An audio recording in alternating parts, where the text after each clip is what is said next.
So good morning guys. এখন আমি একটা নতুন ব্লগের সাথে হঠাৎ রাস্তা থেকেই ব্লগটা স্টার্ট করার কারণ হচ্ছে আমাদের যে বাইকটা রয়েছে সেটা মেনলি রয়েছে এই হোটেলেরই একটা ক্যাম্পাস আছে আলাদা জায়গায়, মানে একটু দূরে, এই 100 মিটার 200 মিটারের মতন দূরে। সেই ক্যাম্পাসে আমি যাচ্ছি, সেখান থেকে আমি বাইকটা আনতে যাচ্ছি। এখানে রাস্তায় ওরা রাখতে বলেছিল, তো আমি রিস্ক নিইনি। এমনি স্প্লেন্ডার যদি কেউ টেনে নিয়ে বেরিয়ে যায় তো আমি কিছু করতে পারবো। তো সেই জন্য আমি ওটাকে আগে নিয়ে আসি ওখান থেকে, দেন তোমাদের সাথে কথা হচ্ছে। তো ওদের ক্যাম্পাসটা একটু আগিয়ে আছে, আমি ওইদিকে যাচ্ছি। তো এটা হচ্ছে ওদের ক্যাম্পাস, আর ওই আমার বাইক দাঁড়িয়ে আছে। তো যাই, বাইকটা ক্যাম্পাস থেকে নিয়ে আসি, এই হোটেলের ক্যাম্পাস থেকে। তো বাইকটা পেয়ে গেছি, এবার যাই হোটেলের দিকে, যাই ওখানে পার্ক করে তারপরে গোপালপুরের দিকে যাব। তো এখন আমরা গোপালপুর বিচের দিকে রওনা দিলাম। তো এখন রাস্তায় জ্যাম আছে একটু হালকা, আমরা যাচ্ছি ওদেরকে ফলো করতে করতে, দেখি কতক্ষণে পৌঁছাই, তারপরে তোমাদের সাথে আবার কথা বলছি।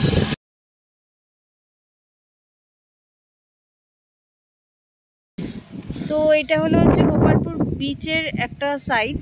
হ্যাঁ, এখানে আই থিঙ্ক মনে হয় সমুদ্র জলটাই হাফ এখানে চলে এসেছে হয়তো। আর এরকম জায়গাটা দেখতে, আর এদিকে হচ্ছে ছোট্ট ছোট্ট মন্দির রয়েছে, এই পাশটাতে বিচ, হাওয়াটা বোঝা যাচ্ছে, দেখাও যাচ্ছে সমুদ্র। এবার আমরা যাদের সাথে এসেছি তাদেরকে একটু খুঁজি, তারপরে আমরা আবার ব্লগ করছি। সো ফাইনালি আমরা গোপালপুর বিচে এসে পৌঁছালাম। এখন আমি আর অমিত এইখানে একটু দূরে বাইকটা রেখেছি। এবার এইখানে আমরা একটু ঘুরছি, ঘুরে ঘুরে একটুখানি বিচে একটুখানি ভিডিও শ্যুট করি, তারপরে ওইদিকে যাব। ওইদিকে অনেক ভিড় আছে, লোকজন আছে, এখানে আগে একটু যাই, একটু পাটা ডোবাই। তো আমরা গোপালপুর বিচে এসছি। তো এইখানে হচ্ছে গোপালপুর বিচের একটা আউটার এরিয়া, এই জায়গাটা দিয়ে আমরা মেনলি এলাম, এখানে বাইকটা পার্ক করেছি। আর এই হচ্ছে বিচটা, খুবই সুন্দর সাজানো গোছানো বিচ। আর ওই দূরে দেখা যাচ্ছে বিচ। আমরা মেনলি হচ্ছে আউটস্কার্টে ছিলাম এতক্ষণ, ওই বাইরেটা আউটস্কার্ট মেনলি। তো এবার মেন বিচের দিকে এলাম, আমাদের বন্ধুরা এখানেই আছে। তো যাই হোক, একটু ঘুরি বিচের দিকে, তারপরে দেখা হবে। তো আমরা গোপালপুর বিচে ঘুরছি এখন, বেশ সুন্দর বিচটা। তো এবারে চান করবো না বিচে, এবারে জাস্ট আমরা এখানে ঘুরছি। নেক্সট ইয়ার যদি পারি, কোনো সময় যদি পারি, এখানে আসবো আবার, এসে তখন স্নান ফান করার কথা ভাববো। তো এখন আপাতত ঘুরি, বেশ সুন্দর বিচটা, মানে চারিদিকটা খুবই সুন্দর এখানে। তো দেখো কি সুন্দর বিচটা। তো যাই হোক, একটু ঘুরে টুরে তারপরে দেখি কতক্ষণ এখান থেকে বেরোনো যায়, তারপরে আমাদের বাড়ির দিকে আবার রওনা দিতে হবে।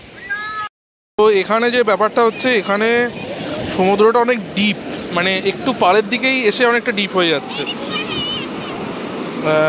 তো এখানে সবাই চান করছে, আমরা আজকে আবার চান করবো না, নেক্সট ইয়ারে এসে যদি সুযোগ হয় আবার স্নান করবো এখানে।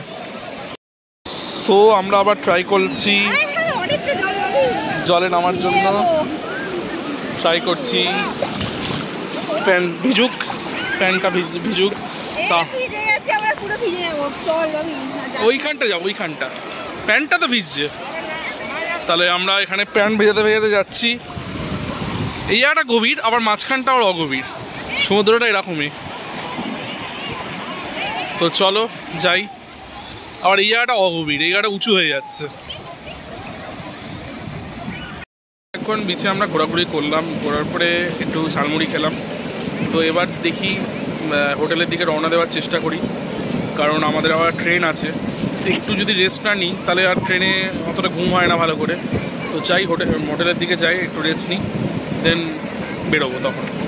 তো চলো হোটেলের দিকে যাওয়া যাবে। দুপুরের লাঞ্চ হিসেবে আমি খেলাম দই বড়া, আর সুস্মিতা খেলো হচ্ছে ধোসা। তো ফাইনালি আমরা রুমে এসে পৌঁছালাম, এক্সস্টেড অনেক, 3-4 দিন ঘুরে ঘুরে অবস্থা পুরো খারাপ হয়ে গেছে। তো এবার মানে সব কিছু গোছাচ্ছি। আমরা তো মেনলি মানে আমার বন্ধু আর আমি একটা রুমই নিয়েছি আজকের দিনের জন্য, কারণ বেকার দুটো রুম নিয়ে লাভ নেই। আর এখন বাজে 5টা অলরেডি, আমরা 3 ঘন্টার মধ্যেই বেরোবো। তো সেজন্য আর বেকার রুম নিয়ে লাভ নেই, এখন একটু রেস্ট নিয়ে নিচ্ছি। রেস্ট নেওয়ার পরে আমরা আস্তে আস্তে বাইকটাকে জমা দেবো, জমা দিয়ে তারপরে আমরা রওনা দেবো হচ্ছে টুয়ার্ডস স্টেশনের দিকে। স্টেশনে একটু রাত করেই যাবো, 9টা 9:30 নাগাদ এরকমভাবে আমাদের বেরোতে হবে। তো যাই হোক, এখন গোছাই, তারপরে স্টেশনের দিকে যখন যাব তখন তোমাদেরকে ভিডিও দেখাবো কীভাবে আমরা স্টেশনে কোন ট্রেনে উঠছি।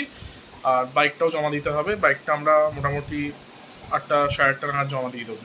তো চলো আপাতত একটু রেস্ট নিই ততক্ষণ। এখন আমরা একটু রাতের খাবারের জন্য বেরোচ্ছি। তো কালকের যে দোকানটা আমরা খেয়েছিলাম মেনলি ওটা খুঁজবো, আমরা জায়গাটা ভুলে গেছি। তো তার জন্য বাইকে করেই বেরোচ্ছি, তারপরে বাইকটা জমা দেবো। তো আগে খাবারটা খুঁজে নিই, চলো খাবারটা খুঁজে নিই। আমরা ফাইনালি কালকের যে দোকানটায় আমরা নিয়ে খেয়েছিলাম মেনলি ওই দোকানটাকে খুঁজে পেয়েছি, খুঁজে ওখান থেকে পার্সেল করে নিয়েছি।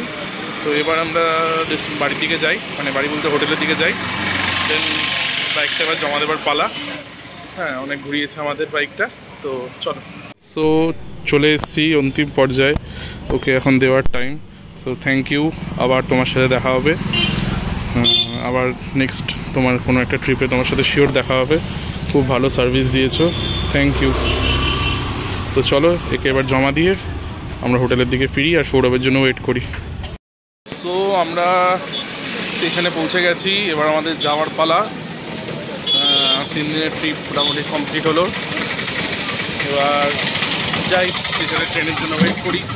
তো বেহরামপুরকে আপাতত রাস্তাকে বাইক বলে স্টেশনের দিকে উঠি, তারপরে স্টেশনে উঠে ট্রেনে উঠে তোমাদের সাথে দেখা হচ্ছে।